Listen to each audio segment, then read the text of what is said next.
আসসালামু আলাইকুম এভরিওয়ান, সবাইকে ঈদের শুভেচ্ছা জানাচ্ছি। আশা করছি সবাই ভালো আছো। ঈদের আনন্দের পরে আজকে আবার আমরা পড়াশোনায় চলে আসি। আজকে আমার আলোচনার বিষয় ক্যালকুলাস 2 এর অধ্যায় 7। এখানে আমরা একাধিক চলক বিশিষ্ট ফাংশনের চরম মান নিয়ে আলোচনা করব। তো সবার আগে আমাদের ফাংশনের চরম মান নিয়ে একটু ধারণা থাকা দরকার। সেটা হচ্ছে চরম মান বলা হবে যদি কোনো ফাংশনের কোনো যে সকল মানের জন্য ওই অন্যান্য মান অপেক্ষা কিছু মান সেখানে অপেক্ষাকৃত বৃহৎ অথবা ক্ষুদ্র কিছু মান পাওয়া যায়, সেখানে তাকে আমরা চরম মান বলতে পারি। আর চরম মানের এখানে যে বৃহৎ এবং ক্ষুদ্র কিছু মান বললাম, তার একটা হচ্ছে ফাংশনের গরিষ্ঠ মান হয়, একটা লঘিষ্ঠ মান হয়। ফাংশনের যেই মানগুলো অন্যান্য মান অপেক্ষা বড় হবে তাদেরকে ফাংশনের গরিষ্ঠ মান বলা হবে বা maximum value of a function, আর যারা অন্যান্য মানের থেকে ছোট তাদেরকে বলা হবে লঘিষ্ঠ মান বা minimum value of a function. আমাদের আজকে চ্যাপ্টারে আমরা ফাংশনের নেসেসারি কন্ডিশন নিয়ে আলোচনা করব।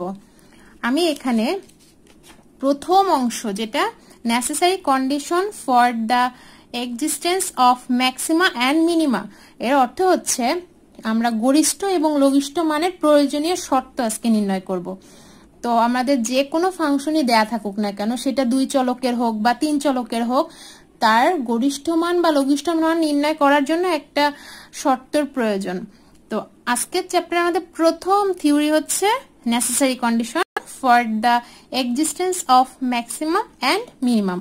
তো সেই শর্তটা কি দেখো, আমি এখানে একটা ফাংশন নিয়েছি যেটা function of X Y Z এবং কমা দিয়ে ডট ডট দেওয়া আছে, মানে এখানে আরো অনেক অংশ আছে। যদি এরকম একটা ফাংশন থাকে যেখানে অনেকগুলো চলক এক্স ওয়াই জেড আরো অন্যান্য অনেকগুলো চলক থাকবে, সেই ক্ষেত্রে নেসেসারি কন্ডিশন বা প্রয়োজনীয় শর্তটা হবে del f by del x equal to del f by del y equal to del f by del z, মানে এদের সবার ডেরিভেটিভের মান ইকুয়াল টু 0 হবে। এখন এটার প্রমাণটা আমরা একটু আলোচনা করব। প্রমাণ জানার জন্য আমি আগে তোমাদেরকে চ্যাপ্টার 6 এর সম্পূর্ণ আলোচনা করে দিয়েছিলাম। এই চ্যাপ্টার 6 এর টেইলরের থিওরি নিয়ে কথা বলা ছিল। আমি আজকে সেই টেইলরের থিওরি থেকে এই পরবর্তী অংশে প্রমাণটা করব। তো প্রমাণে একটু দেখি আমরা টেইলর সিরিজ এখানে কয় চলকের নেওয়া হয়েছে। আমরা কিন্তু এখানে ভেরিয়াস চলক মানে অনেকগুলো চলক যেখানে এক্স ওয়াই জেড অনেকে আছে, সবগুলো মান নিয়ে নেওয়া হয়েছে।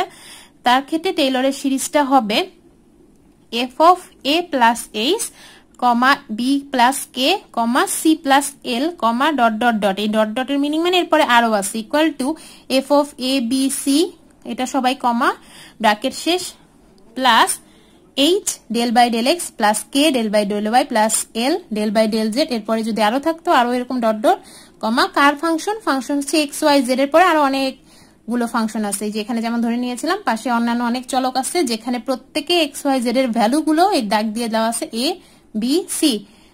Second part plus 1/2 factorial h del by del x plus k del by del y plus l del by del z।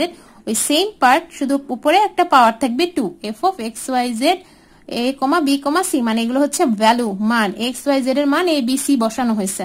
এই জন্য এখানে দাগ দিয়ে দেওয়া হয়েছে যাতে বোঝানো যায় যে এক্স এর মান a, ওয়াই এর মান b এবং জেড এর মান c। প্রথম অংশে আমরা এই h, k এবং l এদের মানগুলো অনেক ছোট, এত ছোট নেওয়া হয়েছে যে আমরা ওগুলো নেগলেক্ট করব। কখন? The term of the second and higher order. এটা কিন্তু আমাদের সেকেন্ড অর্ডার, মানে কেন এখানে পাওয়ার 2 আছে। আমি এর পরবর্তী স্টেপে গিয়ে এই প্রথম অংশটুকুই শুধু রাখবো, এই যে যেখানে সেকেন্ড অর্ডার আছে সেই পার্ট এবং হায়ার অর্ডার বলতে এর পরবর্তী পার্টগুলো বাদ দিয়ে দিব। পরের অংশে দেখছি, দেখো আমাদের আগের পার্টে ছিল এই লাইনটা যে টেইলরের সিরিজ, এটা আমি যদি এই অংশটাকে এই পাশে নিয়ে আসি, বাম পাশে নিয়ে আসি, তাহলে এখানে কি হয়ে যাবে, একটা মাইনাস চলে আসবে আর এই অংশটুকু থেকে যাবে, আর লাস্টের পার্টটা যেখানে পাওয়ার আছে স্কয়ার আমরা সেই পার্টটা বাদ দিয়ে দিব। তাহলে কি দাঁড়ালো, এই দেখো আমাদের ডানের পাশটা বামে চলে আসছে, মাইনাস হয়ে আসছে, এবং শুধু যেখানে সিঙ্গেল পার্ট ডেরিভেটিভ ছিল যেখানে হায়ার অর্ডার গুলো বাদ দিয়ে শুধু একটা পার্ট লিখে রাখছে। এখন এর পরবর্তী পার্টে কি, যে এই যে আমরা ফাংশনের এক্স ছিল এটা তো সবার সাথে গুণ আকারে আছে, তো আমি যদি এই এক্স ওয়াই জেড না বলে এই ফাংশনটা যদি ওদের সাথে গুণ আকারে লিখে দিই কি হবে, h del f by del x K del F by del Y L del F by del Z plus dot dot dot. সবার সাথে এই ফাংশনটা যদি গুণ করে দেওয়া হয় এই ওরকম আকারে আসবে, H del F by del X K del F by del Y plus L del F by del Z. এখানে পি কেন লিখছি? পি গুলো হচ্ছে এই যে মানগুলো বসানো ছিল, আমি মানগুলোকে পি ধরে নিছি। এত বারবার লেখার চেয়ে এরকম ছোট করে পি লিখে পাশে লিখে নিছি যে পি বলতে বোঝানো হয়েছে এ বি সি এই মানগুলো। তো তোমাদের যতগুলো চলক থাকবে সবগুলোর ক্ষেত্রে আমরা একই কাজ করবো। আমরা আপাতত এই এক্স ওয়াই জেড দিয়ে বোঝানো হচ্ছে, কিন্তু প্লাস ডট ডট দেওয়া আছে, মানে এর পরবর্তী অংশগুলোতেও আমরা এরকম কাজ চালিয়ে যেতে পারবো। তো if F of A comma B comma C is maxima বা ম্যাক্সিমাম ভ্যালু যদি আমাদের ফাংশনে থেকে থাকে, সেই ক্ষেত্রে আমরা জানি, সংজ্ঞা থেকে জানি যে এই যে আমাদের বাম পাশের অংশটুকু এইটুকু, এটার মানটা শূন্য থেকে ছোট হবে, শূন্য থেকে ছোট হবে যখন ম্যাক্সিমাম মান পাবো। সংজ্ঞা থেকে আমরা জানি যদি তাই হয়ে থাকে তাহলে আমার যে এই যে ডান পাশের মানটা এটার মানও শূন্য থেকে ছোট হতে হবে। এটা লিখে আমি 1 নম্বর সমীকরণ দিয়ে রাখছি। একই রকম ভাবে যদি ফাংশনের মানটা মিনিমাম হতে চায় সেক্ষেত্রে কি হবে, এর মানটা যখন ম্যাক্সিমাম বা গরিষ্ঠ মান ছিল তখন লেস দেন সংজ্ঞা থেকে পেয়েছি, আর মিনিমাম যখন লঘিষ্ঠ মান সেক্ষেত্রে শূন্য থেকে বড় হতে হবে। সো এই পাশের অংশটুকু আমাদের শূন্য থেকে বড় হবে। এটাকে 1 নম্বর সমীকরণ দিয়ে লিখে রাখছি, এটাকে 2 নম্বর সমীকরণ দিয়ে লিখে রাখছি যে এর মানটা হয় শূন্য থেকে ছোট বা শূন্যের সমান, এটা শূন্য থেকে বড় বা শূন্যের সমান। এখন বলে দেখো তো এই 1 এবং 2 নম্বর সমীকরণ এই দুইটা থেকে আমরা কি লিখতে পারি? একই জিনিস দেখো, এইখানে যে বাম পাশে যে পার্টটা লিখেছি এখানেও বাম পাশে যে পার্টটা, দুইটাকে একবার বললাম সে শূন্য থেকে ছোট বা শূন্যের সমান, আরেকবার বললাম সে শূন্য থেকে বড় বা শূন্যের সমান। তাহলে আমি কোনটাকে ধরে নিব? যে এই দুইটা শর্ত থেকে আমি বলতে পারি যে আসলে এই দুইটা এত হয় সে শূন্যের থেকে ছোট হতে পারে বা শূন্য থেকে বড় হতে পারে, এরকম তো হবে না। তাহলে আমরা লিখে নিতে পারি যে এই পুরো মানটা আসলে শূন্যের সমান, ইকুয়াল টু 0। তো এটা হলো আমরা 1 ও 2 কন্ডিশন থেকে পাই। এখানে যদি এইচ কে এবং এল এরা সবাই স্বাধীন হয়, ইন্ডিপেন্ডেন্ট হয়, সেই ক্ষেত্রে আমরা বলতে পারবো এই যে মানগুলো ডেরিভেটিভ করার পর এরা সবার যোগফল তো শূন্য হবে না। তার মানে কি, কখন যোগফল শূন্য হবে? যখন তারা আলাদা আলাদা করে শূন্য হবে। কারণ এইচ কে এল এরা তো আর শূন্য না, তাহলে শূন্য কারা হবে? এই যে ডেরিভেটিভের মানগুলো হয় এরা আলাদা আলাদা যদি শূন্য হয় তার মানেই তাদেরকে যোগ করলে শূন্য পাওয়া যেতে পারে। সো এখানে আমি লিখে নিচ্ছি যে del F by del X P equal to del F by del Y, মানে এই যে ডেরিভেটিভ মানগুলো এরা সবাই শূন্য হবে। তার মানে এখন পি যদি না বলো, পিটা বাদ দিয়ে দিয়ে লেখা যায় কেন? পি বলতে তো বিন্দু বোঝানো হয়েছে, যে যেই বিন্দুগুলো আমি ধরে নিব শুধু সেই বিন্দুগুলোর ক্ষেত্রেই মানগুলো প্রযোজ্য। সো অঙ্কের সময় আমরা এই পি এর ভ্যালুটা তো আমরা জানবই, এই জন্য অর্থাৎ আমরা দেখতে পাচ্ছি যে del F by del X equal to del F by del Y equal to del F by del Z equal to dot dot dot 0। সবগুলোর মান 0। এখানে যতগুলো চলক থাকবে ততগুলোর মান 0 বসালে সেটাই which is the necessary condition for the existence of minimum and maximum. এর মানে যে আমাদের কোনো ফাংশনে সেই ফাংশনের গরিষ্ঠ বা লঘিষ্ঠ মান আছে কিনা তার প্রয়োজনীয় শর্ত, মানে এই শর্তের মধ্যে আমি মান বসালে যদি আমি ডেরিভেটিভের মানটা 0 পাই সেই ক্ষেত্রে আমাদের ওখানে গরিষ্ঠ মান বা লঘিষ্ঠ মান থাকবে। এটা যতগুলো চলক থাকবে তার উপর ডিপেন্ড করবে। যদি দুইটা চলক থাকে তখন তোমরা কি করবে, del F by del X equal to 0, del F by del Y equal to 0 এরকম বলবো। যদি 3টা চলক থাকে সেক্ষেত্রে 3টার মানই 0 প্রমাণ করতে হবে। যদি একটা থাকে সেক্ষেত্রে একটার মানই 0 প্রমাণ করতে হবে। এটাই আমাদের ফাংশনের গরিষ্ঠ মান বা লঘিষ্ঠ মান হওয়ার প্রয়োজনীয় শর্ত। পরবর্তী থিওরিতে যাচ্ছি। পরবর্তী থিওরিটা এখানে দুইটি স্বাধীন চলক বিশিষ্ট ফাংশনের গরিষ্ঠ মান ও লঘিষ্ঠ মান নির্ণয়ের জন্য ল্যাগ্রেঞ্জের শর্ত বা Lagrange condition of to find maximum and minimum value of a function of two independent variable. বলাই আছে এখানে যে দুইটা ভেরিয়েবলের ক্ষেত্রে ল্যাগ্রেঞ্জের কন্ডিশনটা ওখানে দুইটা স্বাধীন চলকের জন্য গরিষ্ঠ মান বা লঘিষ্ঠ মান হওয়ার জন্য ল্যাগ্রেঞ্জের শর্তের প্রমাণ করতে বলা হয়েছে। এর আগের প্রমাণটা এবং এটা খুবই ইম্পর্টেন্ট, পরীক্ষায় আসার মতো। আসো আমরা আবার টেইলর সিরিজ থেকে প্রমাণটা শুরু করতে হবে। আগের প্রমাণে কিন্তু দেখেছিলে যে টেইলর সিরিজ আমরা কোনো চলক নির্দিষ্ট ছিল না, আমাদের চলক কিন্তু ছিল অনির্দিষ্ট অনেকগুলো চলক। কিন্তু এখানে যেহেতু বলে দিচ্ছে যে দুইটা চলকের ক্ষেত্রে, সো আমার সূত্রটা কিন্তু ছোট হয়ে গেছে। কিভাবে? দেখো Taylor series f of A plus h B plus k, ওখানে কিন্তু সি প্লাস এল ছিল, আরো ডট ডট ছিল, ওগুলো দরকার নাই, শুধু দুইটা পার্ট থাকবে। তো প্রথম পার্ট ছিল F of A comma B plus H del F by del x plus K del F by del Y মান হচ্ছে এ বি, তারপরের অংশ ছিল 1/2 factorial H square del square F by del x square plus 2hk। আচ্ছা, এই জায়গাটা নিয়ে আমি একটু বলি তোমাদের। টেইলরের সিরিজ তোমরা পড়েছিলে সেকেন্ড অংশে, এইটার উপর একটা স্কোয়ার ছিল, খেয়াল করো, এখানে ছিল 1/2 ফ্যাক্টোরিয়াল, এখানে ছিল হচ্ছে h del F by del x plus K del F by del y whole square. তো A plus B whole square সূত্র কি? A square plus 2ab plus B square, খেয়াল করছো? সো আমি সরাসরি যেন দুইটা লাইন লিখতে না হয়, সো আমি এই জন্যই যে এইভাবে করে ভাঙিয়ে লিখে নিয়েছি, লিখে প্লাস ডট ডট ডট, পরবর্তী পার্টগুলো আর পরে দরকার হবে, এখন দরকার নেই। আচ্ছা, এখন দেখি আমরা ফর দ্য নেসেসারি কন্ডিশন। আমরা আগের থিওরিটায় একটু আগে পড়ে আসলাম কি নেসেসারি কন্ডিশন, দুইটা চলকের ক্ষেত্রে del F by del X equal to del F by del Y equal to 0। সেই ক্ষেত্রে আমরা 1 নাম্বার সমীকরণ থেকে কি পাই একটু খেয়াল করে দেখি। আমরা কিন্তু এই পরবর্তী অংশে এখানে দেখো, এখানে ডাবল ডেরিভেটিভ, এই পার্টটাও ডাবল ডেরিভেটিভ, এই পার্টটাও ডাবল ডেরিভেটিভ, কিন্তু আমাদের নেসেসারি কন্ডিশনে কি ছিল? সিঙ্গেল ডেরিভেটিভের মানগুলো 0। এইখানে একটু খেয়াল করে দেখো, এই জায়গায় এরা কিন্তু সিঙ্গেল ডেরিভেটিভ। সো আমি এই দুই জায়গায় যদি এই দুইটা মান বসিয়ে দেই কি হবে? এটা 0 0, মানে এই পার্টটা কিন্তু থাকছে না। তো এখানে দেখি আমরা লিখি এই পাশে F of A plus H comma B plus K equal to F of A comma B, এই পার্টটা তখন 0 হয়ে গেছে। তাহলে বাকি অংশটুকুই যে লিখে নিয়েছে, লিখে দেখো তো এই অংশটা যদি বাম পাশে চলে আসে সো মাইনাস হয়ে যাচ্ছে, বাকি যা আছে আমি ওখানে লিখে রাখছি। এটা প্রথম অংশ। এখন বলা হয়েছে যদি এইচ এবং কে, এই এইচ এবং কে তো অনেক ক্ষুদ্র একটা পার্ট, সো আমরা এই ভেরি স্মল পার্ট দেখে neglecting the second and higher order, মানে এর পরবর্তী যত অর্ডার গুলো আছে আমরা এই পার্ট গুলো আর নিব না। কেন? এই যে এর মানগুলো অনেক ছোট, তাই এখানে সেকেন্ড দরকার নেই, থার্ড হবে, থার্ড লিখো, থার্ড অ্যান্ড হায়ার অর্ডার, মানে এর পরবর্তী যে বড় পার্ট গুলো, সেকেন্ড অর্ডার তো আমরা নিয়েছি, থার্ড এবং তার পরবর্তী সকল পার্ট গুলো বাদ দিয়ে পাচ্ছি। তো কি লিখছি এখানে, যে ডট ডটটা ছিল শুধু এইটা বাদ চলে যাবে। তাহলে কি হবে? যে এই পাশে যা আছে তাই হাফ, আর এইখানে যা লিখেছি তাই, শুধুমাত্র প্লাস ডট ডট ডটটা নাই। এখন পরবর্তী লাইনে 1/2। আচ্ছা, এখানে 2 ফ্যাক্টোরিয়ালের মান কিন্তু 2 ফ্যাক্টোরিয়ালের মান কত? 2 × 1, সো এটা 2 হয়ে গেছে। এখানে দেখি এই অংশটুকুর বদলে আমি আর লিখছি, এইটুকুর বদলে এস, এইটুকুর বদলে টি।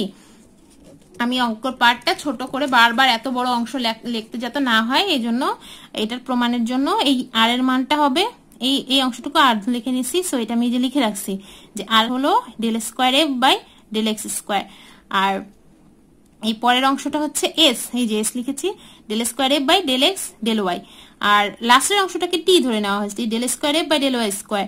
এখন দেখো এটা কি এফ কে এক্স এর সাপেক্ষে ডাবল ডেরিভেটিভ, সো এই জন্য এফ অফ এক্স এক্স লিখছি। এটা এফ কে এক্স ওয়াই সাপেক্ষে ডেরিভেটিভ, একবার এক্স একবার Y, so F of X আর ওয়াই। এটা যে কথা, এটা যদি ওয়াই এক্স লেখো একই কথা, বা এই যে ডেরিভেটিভ যদি আগে ওয়াই সাপেক্ষে পরে এক্স এর সাপেক্ষে করো সেক্ষেত্রেও একই কথাই বোঝানো হবে, এই জন্য আমি একসাথে লিখে রাখছি। আর টি বলতে এটাই, মানটা একটু মুখস্থ লাগবে যে আর এর মানটা মানে কি, এফ কে ডাবল ডেরিভেটিভ এক্স এর সাপেক্ষে করলে সেটা হচ্ছে আর, এফ কে যদি ওয়াই এর সাপেক্ষে ডাবল ডেরিভেটিভ করো সেটা টি, আর এস হচ্ছে এফ কে একবার এক্স এর সাপেক্ষে একবার ওয়াই এর সাপেক্ষে ডেরিভেটিভ করা হলে সেটার মান হবে টি। এর পরের অংশ থেকে পরের পেজে যাচ্ছে। এখন এই যে আগের পৃষ্ঠায় যে এই লাইনটা ছিল, এই লাইনটাকে আমি এই যে পরের পেজে যখন কাজ শুরু করছি কি করছি, এখানে একটা আর দিয়ে গুণ করছি, আবার একটা ভাগ করে দিচ্ছি। দেখো এখানে আর আছে, একবার গুণ করা হয়েছে, ভাগ করা হয়েছে, আর সবার সাথে একটা গুণ করলাম। তাহলে গুণ করলে কি হয়, এইচ স্কোয়ার আর স্কোয়ার হয়ে যায়। এখানে হয় 2hk আর একটা আর হয়, একটা এস হবে, এটা হয়ে যাবে কে স্কোয়ার টি আর। এটাই এই যে এখানে দেখো লেখা আছে যে একটা করে আর করে ভাগ আর একটা করে গুণ করে দেওয়া আছে। এরপর আমি এই দুইটা পার্টটাকে একটু খেয়াল করো, আমি এই দুইটাকে একটু সাজায় লিখছি, এইচ স্কোয়ার আর স্কোয়ার, আর এখানে এইচ আরটা আগে লিখছি, তাহলে বাদ থাকলো কি কেস। আমি যদি ওকে সূত্র বানাতে চাই তাহলে k square x square s square এই পার্টটুকু লাগবে। তো এই পার্টটা তো আমি এখানে বেশি লিখলাম, তাহলে এটাকে আবার বিয়োগ দিয়ে দিতে হবে, সব মাইনাস করে দিচ্ছি, আর বাকিটুকু যা থাকতেছে লিখে রাখছি। তো এটা কিন্তু সূত্র হয়ে যাচ্ছে এ প্লাস বি হোল স্কোয়ারের সূত্র নিকে, আর বাকি দুটা থেকে কে স্কোয়ার কমন নিছি, প্লাস কে স্কোয়ার কমন নিলে 8t মাইনাস এস স্কোয়ার থাকছে। এটা একটা পার্ট লিখে রাখলাম। এখন ফর ম্যাক্সিমাম ভ্যালু, ম্যাক্সিমাম ভ্যালুর সূত্র সংজ্ঞা যখন পড়ে আসছি তখন এটার কারণে আমরা জানি যে এই যে মানটুকু এটার মানটা 0 থেকে ছোট হয় ম্যাক্সিমামের ক্ষেত্রে। তো 0 থেকে যদি ছোট হয় ফাংশন দুইটার বিয়োগফলের মান, তাহলে আমি এর মানটা আমি এখানে এটা থেকে বসায় দিতে পারি। বসানোর পরে খেয়াল করো বলছে এখানে একটা ভ্যালু এখানে একটা ভ্যালু। এখন আমি যদি এটা 0 থেকে পুরোটুকু কখন ছোট হবে, যখন আর এর মানটা 0 থেকে ছোট হবে, মানে এই যে আর এর মানটা এটা যদি নেগেটিভ হয় আর এই যে উপরের অংশ পুরোটুকু এটা যদি 0 থেকে বড় হয়, সেই ক্ষেত্রে শুধুমাত্র 0 থেকে ছোট মান পাওয়া যাবে, যে নেগেটিভ ভ্যালু আসবে। আর এর মান 0 থেকে ছোট আর উপরেরটা 0 থেকে বড় হলে অনেক নেগেটিভ মান পাওয়া যাবে। এখন এই ক্ষেত্রে এই যে পরের যে পার্টটুকু এখানে এই স্কোয়ার পার্ট নিয়ে আমাদের সমস্যা নেই, কারণ গ্রেটার দেন বলছে তো স্কোয়ার হলে সবসময় পজিটিভই হবে। আবার এখানে কে স্কোয়ার এটাও পজিটিভই হবে, কিন্তু এই যে অংশটুকু আছে মাঝের এইটুকু নিয়ে সমস্যা। এইটুকুর মানটাও 0 থেকে বড় হলে এই পুরো পয়েন্টটাই 0 থেকে বড় হয়। সো আমি এটুকু লিখে রাখছি যেটা rt - s² 0 থেকে বড় হতে হবে, তা না হলে এই পুরো পার্টটা বড় হবে না। আর এবং এই যে আর তো 0 থেকে ছোট, আর এক্ষেত্রে আমি পাওয়া যেতে পারে t <0। এটা এই ক্ষেত্রে t এর মানটা 0 থেকে ছোট হবে। তাহলে এটা কার মান পাওয়া গেল, এইটা একটু মনে রাখবে, এটা আমাদের শর্ত যে ম্যাক্সিমাম ভ্যালু কখন হবে। ম্যাক্সিমাম ভ্যালু তখন হবে যখন r <0 হবে এবং rt - s² 0 থেকে বড় হবে এবং t <0 হবে। এটা হচ্ছে আমাদের ম্যাক্সিমাম ভ্যালু পাওয়ার ক্ষেত্রে এই শর্ত। আর মিনিমাম ভ্যালুর ক্ষেত্রে কি হবে একটু দেখি, আগের মতোই, আগেরটা ছিল লেস দেন, এখন হবে গ্রেটার দেন। মিনিমাম ভ্যালুর সংজ্ঞা থেকে পাই যে এই ফাংশনের মান 0 থেকে বড় হবে, তো লিখে নিলাম। এখন আর এর মান 0 থেকে বড় হতে হবে, নিচের ভগ্নাংশের পার্টটা যদি 0 থেকে বড় হয়, উপরের অংশটাও যদি 0 থেকে বড় হয়, সেই ক্ষেত্রে পুরাটুকুর মানটাই 0 থেকে বড় হবে। এখন সেই ক্ষেত্রে এই যে এই অংশটুকুর মধ্যে rt - s² এর মানটা 0 থেকে বড় হতে হলে অবশ্যই এটা মান rt - s² মান 0 থেকে বড় হতে হয়, আগের স্টেপে যা বলা হয়েছে ওইভাবে। এবং এই ক্ষেত্রে টি এর মানটা 0 থেকে বড় হবে। তো আমার এটা মনে রাখার বিষয় যে মিনিমাম ভ্যালু কখন হবে। দেখো মিনিমাম ভ্যালু তখন হবে যখন আর এর মান 0 থেকে বড়, টি এর মান 0 থেকে বড়, এটার মানও 0 থেকে বড়। এই দুইটা ক্ষেত্রে কিন্তু অবশ্যই rt - s² 0 থেকে বড় হতে হবে। এবং এই অংশে দেখো আর এর মান 0 থেকে ছোট, টি এর মান 0 থেকে ছোট হলেই সেখানে পাওয়া যাবে ম্যাক্সিমাম ভ্যালু। আর এর মান এবং টি এর মান দুইটাই 0 থেকে বড় হলে এটা পাওয়া যাবে মিনিমাম ভ্যালু। এইটাই আমাদের ল্যাগ্রেঞ্জের প্রয়োজনীয় শর্ত। তো আমাদের সব সময় খেয়াল করতে হবে rt - s² 0 থেকে বড় হবে, আর যদি তিনটাই বড় হয় সেটা হলো মিনিমাম, আর এই দুইটা ছোট হলে এটা হবে ম্যাক্সিমাম। এখন আসি আমি আরো দুইটা ইম্পর্টেন্ট দুইটা সংজ্ঞার ক্ষেত্রে। একটা হচ্ছে সন্ধি বিন্দু। সন্ধি বিন্দুর ইংলিশ হচ্ছে যে ক্রিটিক্যাল পয়েন্ট বা চরম বিন্দু। এই একটা তিনটাই সেম, তাকেই বোঝানো হবে। যদি কোনো একটা বিন্দু এ বি হয়, সেই ক্ষেত্রে যদি আমাদের এই শর্তটা মেনে চলে, তাহলে ওই ফাংশনের ওই বিন্দুগুলোকে বলা হবে সন্ধি বিন্দু বা ক্রিটিক্যাল পয়েন্ট বা চরম মান। আর স্যাডল পয়েন্ট কোনটা, এই যে আমি দেখো মিনিমাম আর ম্যাক্সিমাম ভ্যালু পাওয়া যাওয়ার প্রধান শর্ত হচ্ছে rt - s² মান 0 থেকে বড় হতে হবে। কিন্তু এমন কখনো কি আসবে না যখন 0 থেকে ছোট হয়ে যাবে? যখন এরকম কোন কন্ডিশন আসবে যে rt - s² মান 0 থেকে ছোট হয়ে গেছে, তখনই বলে দেবে যে ওই বিন্দুতে কোনো ম্যাক্সিমাম বা মিনিমাম কোনো ভ্যালুই নেই, মানে গরিষ্ঠ বা লঘিষ্ঠ কোনো মানই নেই। তাহলে কি হবে, ওই বিন্দুটাকে তখন তুমি স্যাডল পয়েন্ট বা স্যাডল বিন্দু বলতে পারো। এটা 1 মার্কের জন্য সংজ্ঞায় আসে। আমি আশা করছি সবাই বুঝতে পেরেছো। এর পরবর্তী ভিডিওতে আমি এগুলোর অঙ্ক নিয়ে আলোচনা করব। সবাই ভালো থেকো, আল্লাহ হাফেজ।